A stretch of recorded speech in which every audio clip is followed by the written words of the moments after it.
Hello mga sis, gusto ko lang i-re-upload ang aking video na ito dahil mayroon siyang copyright claims mga sis. Ito ay ube butchi with cheese. Ayan. At pagkaluhaluin nga lang natin ang ating ingredients, ang ating 1 cup maligamgam na tubig mga sis, tsaka yung ating asukal, yung ating ube food color. Ayan, haluin lang natin yan mga sis at ilalagay natin ng magdagdag nga pala tayo dyan ng ube halaya. Ayan, 3/4 cup lang ang aking ginamit dyan mga sis. At pagkatapos nga nyan ay haluin lang natin lahat ng ating mga ingredients. At pagkatapos ay ilalagay na natin ang ating glutinous rice flour. Yes mga sis.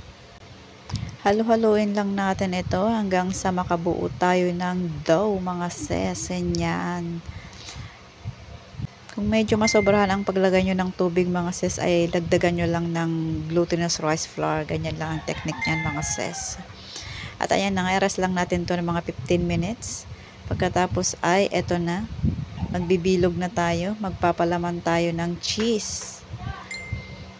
1 teaspoon lang ang ginamit ko dito mga sis para pantay-pantay ang size naman nila. Yan, bilog-bilogin lang natin na yan. Pagkatapos nga ay i-dip natin sa ating sesame seeds. Ayan. Medyo paikot-ikutin lang natin sa ating palad para kakapit yung sesame seeds na ating inilagay mga sis. After nga natin magawa lahat ng ating dough at syempre magpapainit tayo dyan ng mantika at ilalagay na natin ng ating ginawang butchi. Ayan, hintayin lang natin yan na medyo mag light brown. Kaya hanggang sa maluto mga sis. Ayan, alalay lang sa apoy niyan mga sis para naman hindi mabigla. Baka hindi maluto sa ilalim. Ganun. Ayan, at medyo nakagawa nga naman ako dito ng mga 45 pieces mga sis na ube butchi. At masarap nga to mga sis pang merienda o kaya pang benta mga sis. At napakadali lang gawin.